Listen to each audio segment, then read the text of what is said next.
Hello students, good morning, good afternoon, good evening. जब भी आप ये वीडियो देख रहे हैं, उम्मीद करता हूँ आपने इससे पहले के वीडियोस देखे होंगे और समझने की कोशिश की होगी और समझ में आया भी होगा। हम अब तक पढ़ रहे थे रिफ्लेक्शन, स्पेरिकल मिरर से रिफ्लेक्शन पढ़ा हमने। उससे पहले पढ़ा था प्लेन मिरर से स्पेरिकल मिरर होते हैं दो टाइप के, कॉनकेव मिरर और कॉन्वेक्स मिरर। हमने इन कॉनकेव मिरर और कॉन्वेक्स मिरर दोनों से इमेज फॉर्मेशन देखा था। इमेज फॉर्मेशन करने के बाद हमने किया था sign convention. Sign convention sign convention sign convention में हमने ये पढ़ा कि जो डिस्टेंस आप इंसिडेंट लाइट रे की डायरेक्शन में मेजर करोगे वो टोटल डिस्टेंस पॉजिटिव ली जाएंगी। जो आप इंसिडेंट लाइट रे के अपोजिट डायरेक्शन में मेजर करोगे वो टोटल डिस्टेंस नेगेटिव ली जाएंगी। जो प्रिंसिपल एक्सिस होता है अपना, उस प्रिंसिपल एक्सिस से आप ऊपर जो भी डिस्टेंस मेजर करोगे, जिसको हम हाइट ऑफ ऑब्जेक्ट कहते हैं या हाइट ऑफ इमेज हो, हाइट ऑफ ऑब्जेक्ट हो या हाइट ऑफ इमेज हो, उसको हम कहते हैं कि वो पॉजिटिव ली जाती है। हाइट ऑफ ऑब्जेक्ट h, इसको हम पॉजिटिव लेंगे। अगर हमें इमेज प्रिंसिपल एक्सिस से ऊपर मिल रही है h डैश, तो हम उसको भी पॉजिटिव लेते हैं। और अगर हमें इमेज प्रिंसिपल एक्सिस से नीचे मिले तो हाइट ऑफ इमेज यानी h डैश को हम नेगेटिव लेते हैं। ये बात हम पढ़ चुके थे। इस बात को समझने के लिए एक न्यूमेरिकल किया था। इस बात को समझने के लिए हमने एक न्यूमेरिकल किया था, और अगर वो वीडियो अपने अंत तक देखी हो तो उसमें according to question height of size, height of image, height of image 4 centimetre दिया था। बाई मिस्टेक हमने वो कैलकुलेशन 4 की जगह 5 सेंटीमीटर वैल्यू लेके, बाई मिस्टेक था ये, 5 सेंटीमीटर के अकॉर्डिंग कैलकुलेशन की। अगर आपने देखी हो तो उसको क्वेश्चन में आप चेंज कर लें, उस हाइट को आप 4 की जगह 5 कर लें, या जो कैलकुलेशन की थी हमने उसमें 5 की जगह 4 पुट कर दें। या तो क्वेश्चन में 4 की जगह 5 करें या सॉल्यूशन में 5 की जगह 4 करें। क्वेश्चन था उसमें थी 4, हमने यूज की थी 5, तो या तो आप इस 4 को 5 कर दो, या जो हमने सॉल्यूशन में 5 सेंटीमीटर लेके चले थे उसको आप 4 कर लो, आंसर मैच हो जाएगा अकॉर्डिंग टू क्वेश्चन। इस बात को थोड़ा सा और गहराई से अध्ययन करने के लिए हम ये करेंगे कि हम एक क्वेश्चन और करेंगे। एक convex mirror used for rear view on an automobile has a radius of curvature 3 metre. Radius of curvature means capital R is equal to 3 metre. Radius of curvature दिए 3 metre. If a bus is located at 5 metre from the mirror, means U की value, object distance कितना दिया है 5 metre. एक बस locate की गई है, उस मिरर से 5 मीटर डिस्टेंस पर एक बस को देखा जाता है। Find the position, nature and size of image. एक फाइंड करने की कह रहा है position of image, it means find out the value of V।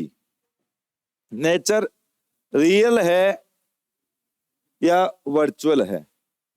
तो अगर आपने इमेज फॉर्मेशन पढ़ा हो तो कॉन्वेक्स मिरर हमेशा ही वर्चुअल एंड इरेक्ट इमेज देता है, वर्चुअल एंड इरेक्ट इमेज देता है। तो जो पूछे ना कि नेचर ऑफ इमेज, तो आप मिरर को देखो, और अगर मिरर अपना कॉन्वेक्स मिरर है तो कॉन्वेक्स मिरर हमेशा वर्चुअल और इरेक्ट इमेज देगा। अब पूछ रहा है size of the image. Size of the image यानी हमें वैल्यू चाहिए h डैश की, हमें इमेज कितनी बड़ी मिलेगी h डैश की। हम सबसे पहले कोई क्वेश्चन को सोल्व करने के लिए सबसे पहले वो क्वांटिटीज लिखेंगे जो हमें क्वेश्चन में गिवन है। उनके बाद हमें ये देखना है कि हमें फाइंड क्या करना है, और जब हमने गिवन और फाइंड करने वाली दोनों फिजिकल क्वांटिटीज लिख ली हैं, उसके बाद देखेंगे कि इनमें रिलेशन क्या होता है। उससे पहले एक चीज देखो, इनमें साइन कन्वेंशन करना पड़ेगा। अब हम बात कर रहे हैं कॉन्वेक्स मिरर की, तो एक कॉन्वेक्स मिरर ड्रॉ कर लें। ये होता है कॉन्वेक्स मिरर। इस साइड इसका फोकस, इसी साइड इसका सेंटर ऑफ कर्वेचर, और इस साइड हम ऑब्जेक्ट रखते हैं। तो जो ऑब्जेक्ट का डिस्टेंस है u, वो तो ऑलवेज नेगेटिव। क्यों? क्योंकि लाइट रे इस डायरेक्शन में जाएगी, हम यहाँ पोल से मेजरमेंट करने इसके अपोजिट डायरेक्शन में आएंगे, पोल से अपोजिट डायरेक्शन में चलेंगे तो u की वैल्यू आ जाएगी नेगेटिव। गौर करें इस पर, u की वैल्यू आएगी नेगेटिव। कॉन्वेक्स मिरर है ये, कॉनकेव मिरर होता तो u की वैल्यू उसके लिए भी नेगेटिव आती। अब बात करेंगे रेडियस ऑफ कर्वेचर की। रेडियस ऑफ कर्वेचर ये है लाइट के इंसिडेंस की डायरेक्शन, और ये है हमारी पोल से डायरेक्शन से, पोल से डिस्टेंस मेजरमेंट की डायरेक्शन। ये होता है सेंटर ऑफ कर्वेचर, और ये जो डिस्टेंस है इसको हम कहते हैं रेडियस, कैपिटल R। तो ये डिस्टेंस भी क्या आएगी, हम सेम डायरेक्शन में चलेंगे मेजरमेंट करने, in the direction of incident light. तो जब इंसिडेंट लाइट की डायरेक्शन में चला जाता है तो वो डिस्टेंस पॉजिटिव ली जाएगी। अब v कैसा आएगा, h डैश कैसा आएगा, ये डिपेंड करता है अपने आंसर पर। हम आंसर से कैलकुलेट करेंगे कि u और v की, सॉरी v की जो वैल्यू है, f की वैल्यू, v की वैल्यू और h की वैल्यू पॉजिटिव आएगी कि नेगेटिव आएगी, ये हमें पता चलेगा सोल्व करने पर। सोल्व करने के लिए हमें देखना होगा सबसे पहले कि इनमें रिलेशन क्या क्या है।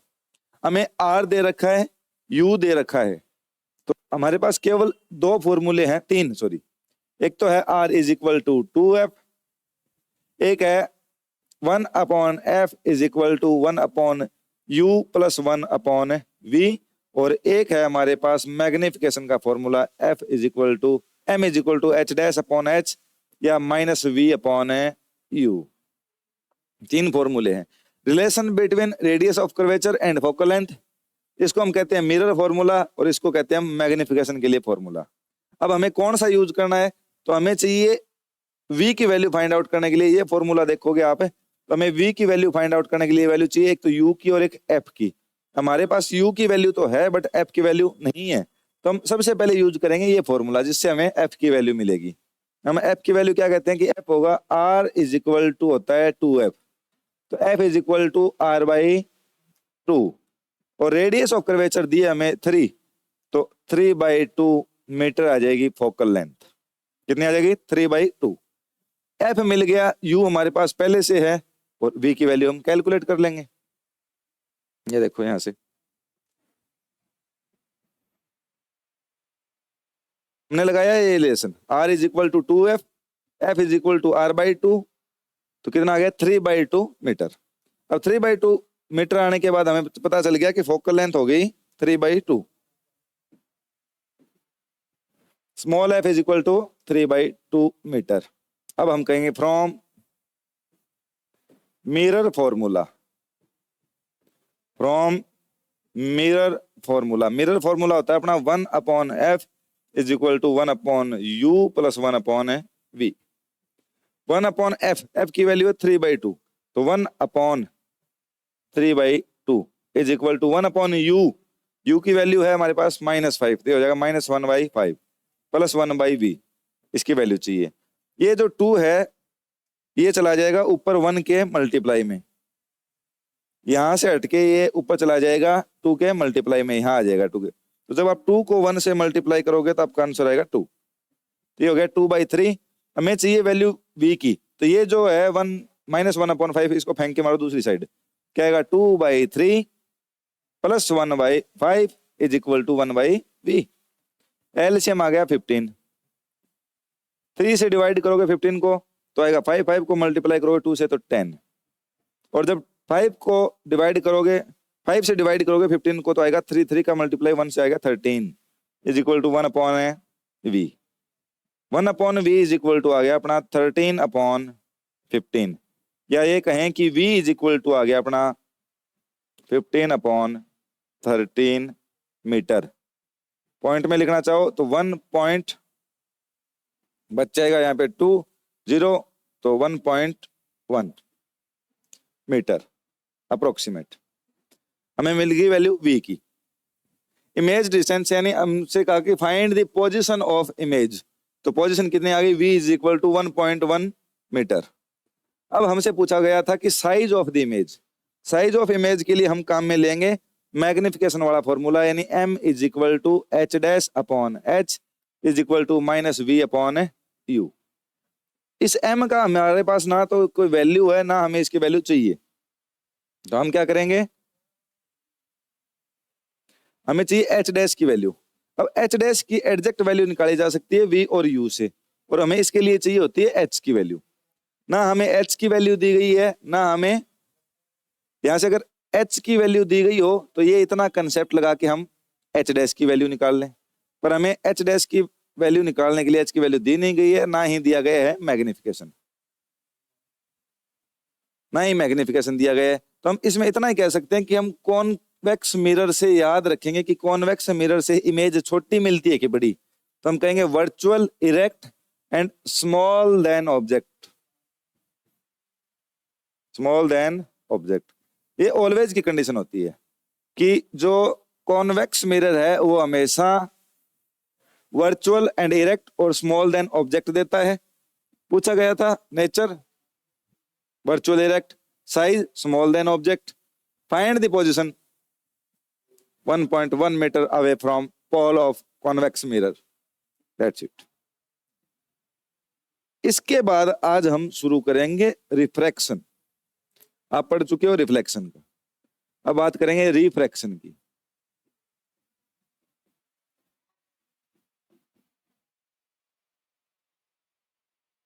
जैसे हमने रिफ्लेक्शन में काम में लिया था, जब रिफ्लेक्शन पढ़ रहे थे तो हमने काम में लिया मिरर, मिरर, और इसमें काम में लेंगे रिफ्रैक्शन में हम लेंस। लेंस काम में लेंगे क्योंकि अगर एक ही मीडियम की बात करें तो एक ही मीडियम में केवल रिफ्लेक्शन होता है। जब लाइट रे एक मीडियम से दूसरे मीडियम में एंटर करती है, जब मीडियम चेंज होता है लाइट रे के लिए तो उसकी स्पीड चेंज होती है, और स्पीड जब चेंज होती है तब फिनोमिना जो होता है वो होता है रिफ्रैक्शन।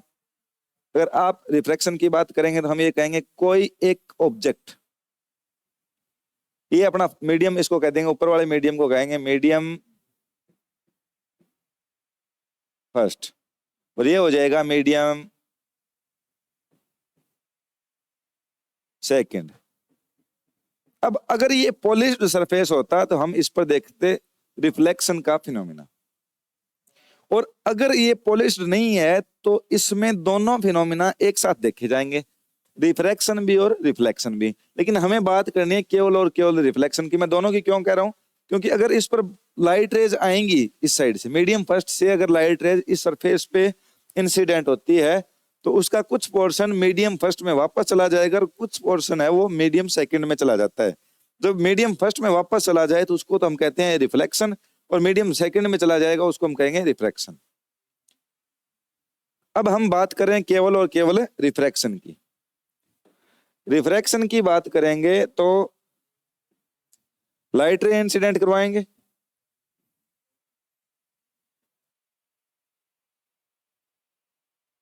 यहां पर होगी एक लाइट रे इंसिडेंट, इसको हम कहेंगे इंसिडेंट रे, इंसिडेंट रे। जिस पॉइंट पे लाइट इंसिडेंट होती है उसी मीडियम पर अगर एक परपेंडिकुलर ड्रॉ किया जाए, उसी पॉइंट पर सॉरी एक परपेंडिकुलर ड्रॉ किया जाए तो उस परपेंडिकुलर को हम कहते हैं नॉर्मल, उसको कहेंगे हम नॉर्मल। अब अगर ये वापस उसी मीडियम में चली जाती, this phenomena known as reflection.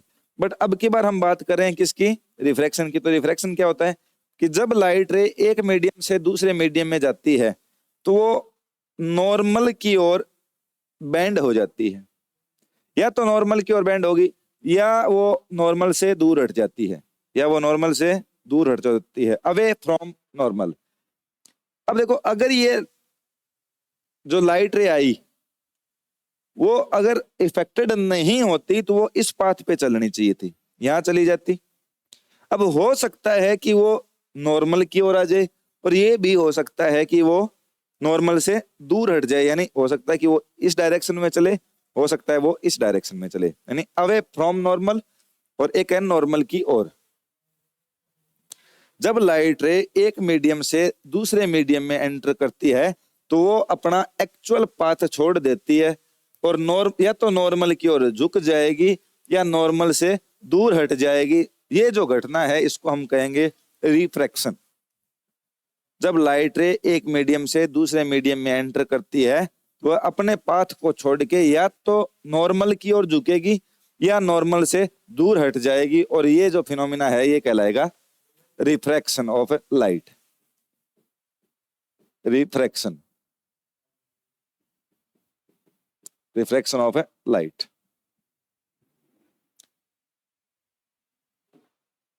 ये जो इंसिडेंट है नॉर्मल के साथ एंगल बनाती है, इसको कहते हैं हम एंगल आई, यानी angle of incidence. Angle of incidence.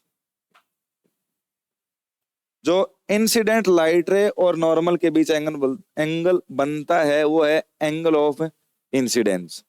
और जो रिफ्रैक्टेड रे, हो सकता है रिफ्रैक्शन इस साइड हुआ हो, ये लाइट रे नॉर्मल की ओर आ गई हो तो ये एंगल, और अगर नॉर्मल से दूर हटी हो तो ये एंगल। यानी अगर इसको दोबारा ड्रॉ करें पूरे डायग्राम को, तो देखो ये कंडीशन हो सकती है कि ये है इंसिडेंट रे, एक तो कंडीशन हो सकती है ये कि ये अपने इनिशियल पाथ से नॉर्मल की ओर झुक जाए, इनिशियल पाथ से हट जाए। और दूसरी कंडीशन आती है कुछ इस प्रकार कि जो लाइट रे आ रही थी, जो जैसे ऐसे ये लाइट इंसिडेंट हुई, ये हो गया इसके लिए नॉर्मल, ये हो गया नॉर्मल। तो हो सकता है कि ये इससे दूर हट जाए नॉर्मल से। ये incident light ray, angle of incidence यही रहेगा, एंगल ऑफ इंसिडेंस यही रहेगा, angle between incident light ray and normal, known as angle of incidence. ये है एंगल ऑफ इंसिडेंस, ये आई। और अगर ये नॉर्मल की ओर झुकी है तो एंगल ये है, इसको कहेंगे हम एंगल आर, यानी एंगल ऑफ रिफ्रैक्शन।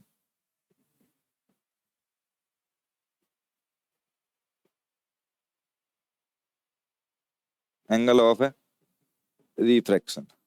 और अगर ये दूर हटी है तो एंगल ऑफ रिफ्रैक्शन हो जाएगा ये angle r, angle of refraction. जब लाइट रे एक मीडियम से दूसरे मीडियम में एंटर करती है तो वह अपने एक्चुअल पाथ को छोड़ के या तो नॉर्मल की ओर झुक जाएगी या नॉर्मल से दूर हट जाएगी, अपना इनिशियल पाथ छोड़ देगी। और ये जो फिनोमिना है इसको हम कहते हैं रिफ्रैक्शन, इसको कहेंगे हमें रिफ्रैक्शन। जैसे हमने रिफ्लेक्शन में दो लॉ पढ़े थे, वैसे ही दो लॉ हैं रिफ्रैक्शन के लिए। जैसे हमने इमेज फॉर्मेशन किया था मिरर से, इस वैसे ही इनमें हम इमेज फॉर्मेशन करेंगे लेंसेज से। वहां पर दो टाइप के मिरर थे, कॉन्वेक्स मिरर और कॉनकेव मिरर। वैसे ही यहाँ पर दो लेंस होंगे, वो होंगे एक तो कॉनकेव लेंस, एक होगा कॉन्वेक्स लेंस, कॉन्वेक्स लेंस। अब जो ये चीज हमने देखी कि या तो मीडियम की ये अपने नॉर्मल की ओर झुके या नॉर्मल से दूर हट जाए, तो ये कब नॉर्मल की ओर झुकेगी, कब नॉर्मल से दूर हटेगी। अगर फर्स्ट मीडियम ये कहें और सेकंड मीडियम है अपना ये, तो फर्स्ट मीडियम अगर रेयर मीडियम है और सेकंड मीडियम अगर डेंसर मीडियम है, रेयर मीडियम है डेंसर मीडियम है, तो first medium rare, second medium denser है। तो जब जैसे ही लाइट रे डेंसर मीडियम में एंटर होगी, लाइट की स्पीड है वो कम हो जाएगी, और जो लाइट की स्पीड है कम होगी तो इंसिडेंट रे रिफ्रैक्शन के बाद नॉर्मल की ओर झुक जाएगी। अगर फर्स्ट मीडियम रेयर मीडियम है, सेकंड मीडियम डेंसर मीडियम है, तो लाइट रे रिफ्लेक्शन के बाद क्या होगा, उसकी स्पीड कम होगी, और स्पीड कम होते ही ये नॉर्मल की ओर झुक जाएगी। और फर्स्ट मीडियम अगर डेंसर मीडियम है और सेकंड मीडियम रेयर मीडियम है, तो जब लाइट रे डेंसर मीडियम से रेयर मीडियम में एंटर करती है तो उसकी स्पीड डेंसर मीडियम के कंपेयर में इंक्रीज होगी, लाइट ऑफ स्पीड इंक्रीज होगी। और जब लाइट ऑफ स्पीड इंक्रीज होगी तो वो अपने नॉर्मल से दूर हटेगी, यानी एंगल ऑफ रिफ्रैक्शन ज्यादा होगा। अगर डेंसर मीडियम से रेयर मीडियम में आए, डेंसर से रेयर में आएगी, तो एंगल ऑफ रिफ्रैक्शन बढ़ेगा, अर्थात जो लाइट रे है वो नॉर्मल से दूर हटेगी। और जब ये लाइट रे रेयर मीडियम से डेंसर मीडियम में आएगा तो स्पीड ऑफ लाइट डिक्रीज होगी, स्पीड ऑफ लाइट डिक्रीज होगी तो ये नॉर्मल की ओर झुकेगी, एंगल ऑफ रिफ्रैक्शन के मान में या वैल्यू में कमी आएगी। अब आगे दो चीजें, दो वर्ड पढ़ रहे हैं, एक तो बार बार कह रहे हैं रेयर मीडियम, एक है डेंसर मीडियम। अब रेयर मीडियम कौन सा होगा, डेंसर मीडियम कौन सा होगा, उसकी बात कर लेते हैं। मैं कहूं कि मीडियम एक है फर्स्ट, एक है सेकंड। मीडियम फर्स्ट को अगर मैं मान के चलूं कि वो मीडियम फर्स्ट है एयर और सेकंड मीडियम है वाटर, तो जिसमें पार्टिकल्स जितने पास पास होंगे या जिस मीडियम में पार्टिकल जितने कंप्रेस्ड होंगे वो मीडियम उतना ही ज्यादा डेंसर होगा। और रेयर मीडियम और डेंसर मीडियम की,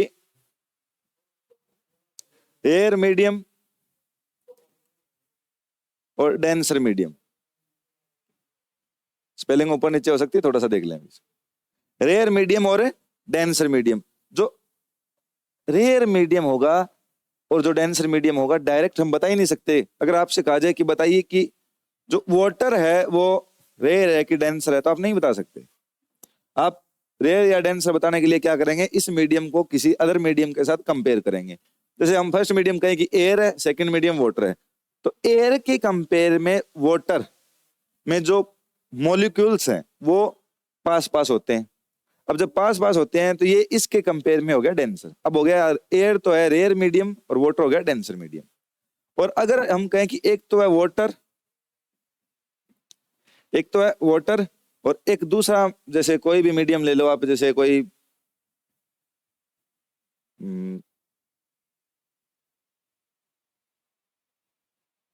हाफ मेल्ट कंडीशन होगी, जैसे हाफ मेल्टिंग, हाफ मेल्टिंग, जैसे कोई क्रीम होती है, जैसे अपने नॉर्मली किसी क्रीम को देखोगे तो ना वो सॉलिड होती है ना वो वाटर होती है, बीच की जो कंडीशन होती है वो, उसको हम क्या कहेंगे कि वो वाटर के कंपेयर में उसमें पार्टिकल्स पास पास ज्यादा होंगे। कोई भी क्रीम मान लो जो ट्रांसपेरेंट हो उसको हम मान सकते हैं। जैसे गोंद हो गया अपना, जो कागज वगैरह चिपकाने के लिए हम काम लेते हैं गोंद, उसको देखना वाटर के कंपेयर में वो थोड़ा सा गाढ़ा होता है, तो वो अब क्या हो गया, वाटर हो गया रेयर मीडियम, और जो गोंद है अपना, जो फेविकोल हो गया जिसको आप कहते हो, उसको हम क्या कहेंगे, वो हो गया डेंसर मीडियम। अब देखेंगे जैसे एयर आ गया और एक साथ ले आए दूसरा पेट्रोल, पेट्रोल या डीजल, तो अब एयर है वो रेयर मीडियम है, पेट्रोल डेंसर मीडियम है। बट पेट्रोल और वाटर का जब आप कंपेयर करोगे,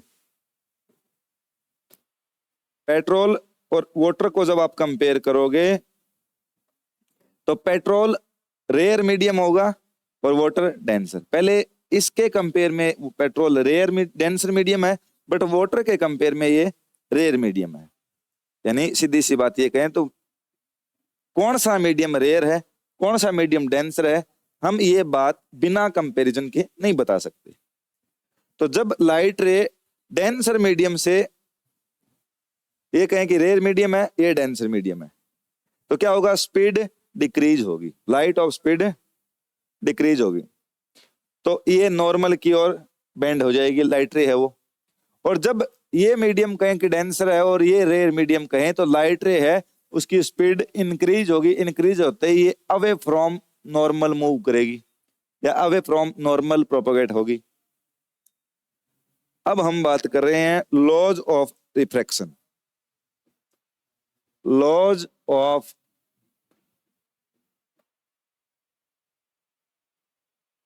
रिफ्रैक्शन। लॉज ऑफ रिफ्रैक्शन की बात करेंगे तो वो जो हमने कहा था ना कि ये कंडीशन थी उसमें जब हम मिरर लेके चल रहे थे, रिफ्लेक्शन पढ़ रहे थे, हमने जब रिफ्लेक्शन पढ़ा, रिफ्लेक्शन पढ़ते टाइम हम ये कह रहे थे कि जो इंसिडेंट लाइट रे है, जो नॉर्मल है और जो रिफ्लेक्टेड लाइट रे होती है, वो तीनों एक ही प्लेन में लाई करते हैं।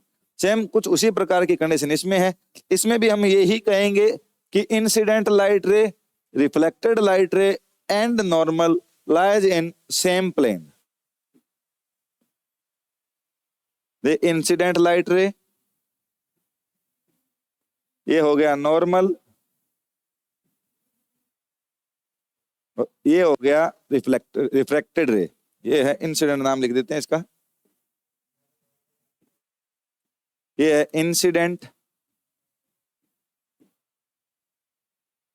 रे, ये है नॉर्मल, और ये है रिफ्रैक्टेड रे।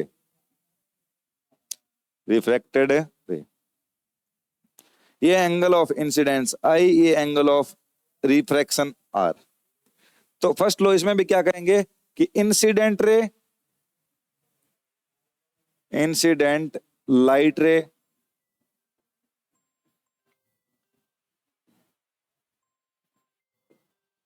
नॉर्मल, म्यूट हो सकता है सर, के पॉज हो सकता है कि नॉर्मल एंड रिफ्रैक्टेड रे lies in same plane। Incident ray, normal and refracted रे दोनों एक ही प्लेन में लाई करेंगे। ये उसमें हम कह रहे थे रिफ्लेक्टेड रे, और यहां आ जाएगा रिफ्रैक्टेड रे, इतना ही डिफरेंस है, बाकी दोनों के लिए सेम है। सेकंड लो हम उसमें कह रहे थे रिफ्लेक्शन में सॉरी, कि angle of incidence is equal to angle of reflection, same होता है दोनों। इसमें हम ये कहेंगे कि the ratio of sine of angle of incidence and sine of angle of refraction is constant, यानी साइन आई अपॉन साइन आर की जो वैल्यू है वो होती है constant.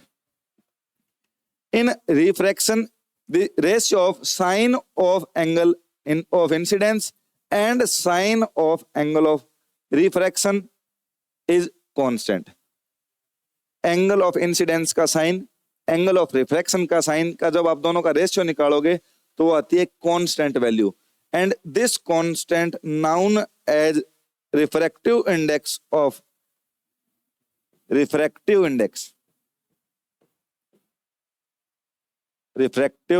index of medium second with respect to medium first।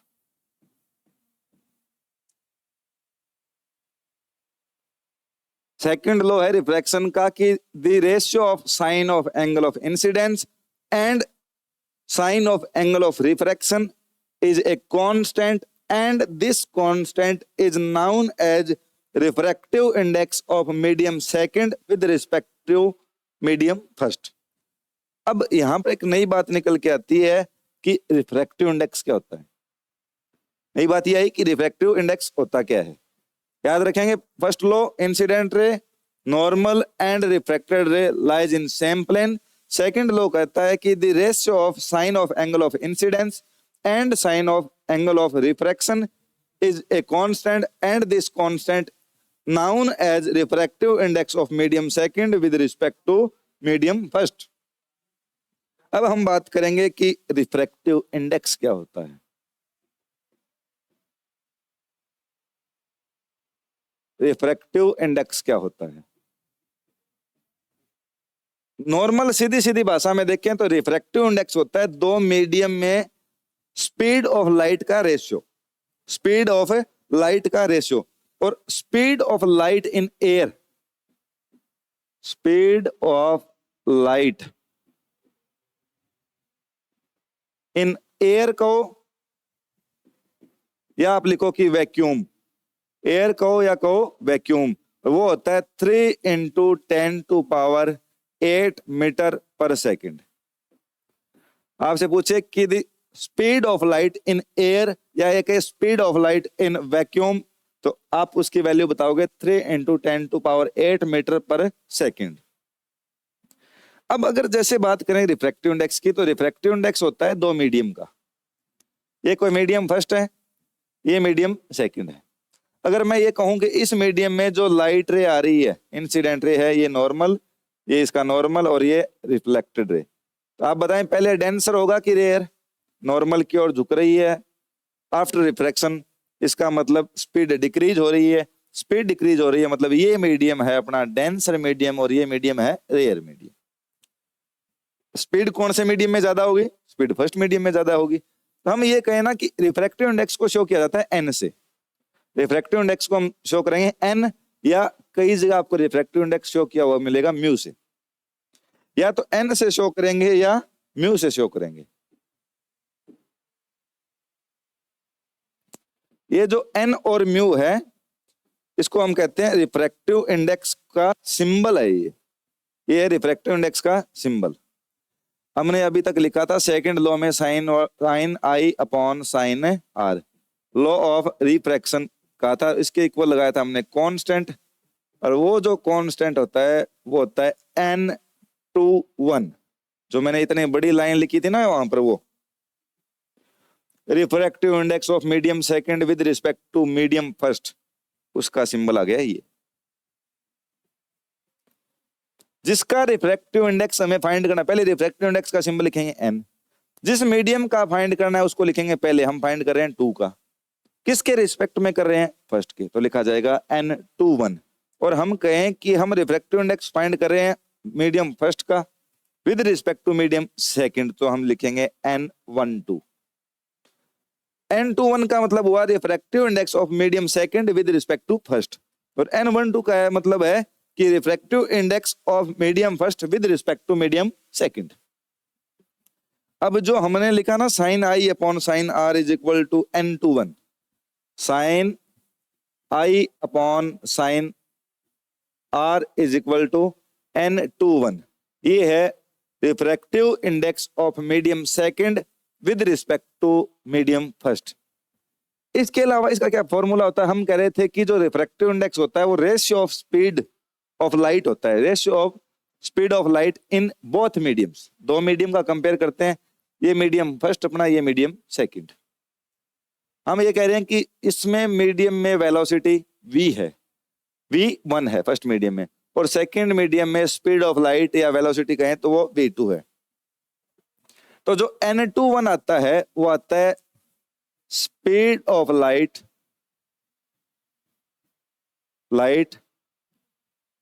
In first medium upon speed of light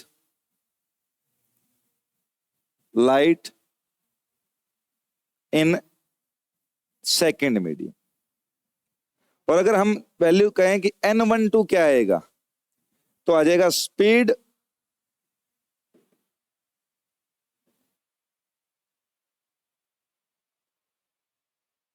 n/2 की बात करेंगे हम,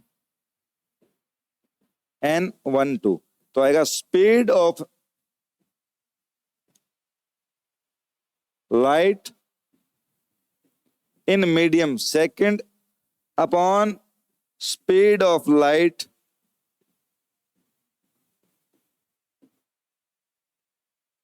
in medium first. Speed of light first medium में थी v1 और ये है सेकंड मीडियम में v2, तो फॉर्मूला क्या आ जाएगा अपना n/1 is equal to v1 upon v2, एक फॉर्मूला। सेकंड फॉर्मूला की स्पीड ऑफ लाइट सेकंड में, तो n/2 क्या आएगा अपना, n/2 आएगा v2 अपॉन v1। या याद रख लें, याद रखने के लिए इतना याद रखें कि अगर हम सेकंड मीडियम का रिफ्रैक्टिव इंडेक्स फाइंड करना चाहते हैं तो ऊपर स्पीड आएगी फर्स्ट मीडियम की, और फर्स्ट मीडियम की रिफ्रैक्टिव इंडेक्स अगर हम फाइंड करना चाहते हैं तो ऊपर स्पीड आएगी, वो आएगी सेकंड मीडियम की। फर्स्ट का फाइंड करना है तो स्पीड सेकंड की, और सेकंड का फाइंड करना है तो स्पीड फर्स्ट की। ये हो गया रिफ्रैक्टिव इंडेक्स। सीधी सी बात करें तो रिफ्रैक्टिव इंडेक्स होता है speed ratio of speed of light in both medium. अगर आप कहो कि refractive index of second with medium first, तो हम क्या कहेंगे, speed of light in first medium divided by speed of light in second medium. और आप कहो कि refractive index first medium with respect to second, तो speed of light in second medium upon speed of light in first medium. और air और vacuum में जो speed of light होती है वो क्या होती है, 3 × 10⁸ मीटर पर सेकंड, 3 × 10⁸ मीटर पर सेकंड। ठीक है जी।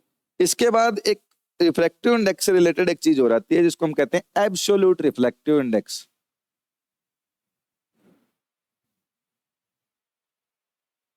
Absolute refractive index. Absolute refractive index क्या होता है? तो हम कहें किसी भी मीडियम जिसका हमें एब्सोल्यूट रिफ्रैक्टिव इंडेक्स फाइंड करना है, तो हम क्या कहेंगे उसको कि एक तो आएगा speed of light in air, light in air upon speed of light in any medium, speed of light in medium, speed of light in medium, यानी n is equal to c upon v। c क्या है? Speed of light in vacuum, जिसको हमने लिखा था 3 into 10⁸ metre per second, 3 into 10⁸ metre per second. किसी भी medium में इससे ज्यादा स्पीड होना संभव ही नहीं है, इम्पॉसिबल। किसी भी मीडियम में speed 3 into 10⁸ metre per second से ज्यादा हो नहीं सकती किसी भी मीडियम में। तो n की वैल्यू क्या आएगी? n is equal to 3 into 10⁸ metre upon v। हम जिस भी मीडियम में बात कर रहे हैं उस मीडियम की स्पीड ऑफ लाइट, वो आ जाएगा उसका refractive index. Absolute refractive index का मतलब हो गया कि उसी मीडियम का, हम अगर कहें कि वाटर का रिफ्रैक्टिव इंडेक्स चाहिए, तो हम एक मीडियम तो क्या ले लेंगे? एयर। हमने जैसे फर्स्ट मीडियम क्या लिया है, जैसे हम ये लिखते हैं कि n21 is equal to v1 upon v2। हम कह रहे हैं कि फर्स्ट मीडियम जो है, हमने फर्स्ट मीडियम ले, फर्स्ट मीडियम है अपना एयर, सेकंड मीडियम है अपना वाटर। तो हम क्या कहेंगे? n2 यानी refractive index of water with respect to air is equal to v1 medium first में स्पीड, मीडियम फर्स्ट में कौन है? एयर। एयर की स्पीड जिसको हम लिखते हैं c, एयर में स्पीड ऑफ लाइट c, और v2 वाटर में जो स्पीड होगी इसको हम लिख लेंगे v। तो NWA का मतलब refractive index of water with respective air, वो आएगा speed in air, speed of light in air divided by speed of light in any medium. यहाँ वाटर की बात कर रहे हैं तो वाटर में स्पीड आ जाएगी, इससे आ जाएगा प्रॉपर एक किसी भी एक मीडियम का रिफ्रैक्टिव इंडेक्स। आप चाहो कि हमें पेट्रोल का चाहिए, या आप कहो कि हमें आइस का चाहिए, हमें ग्लास का चाहिए, किसी भी मीडियम का चाहिए, तो आप एक मीडियम एयर लेके उसके साथ उसका कंपैरिजन कर सकते हो, उसके साथ उसका कंपैरिजन किया जा सकता है।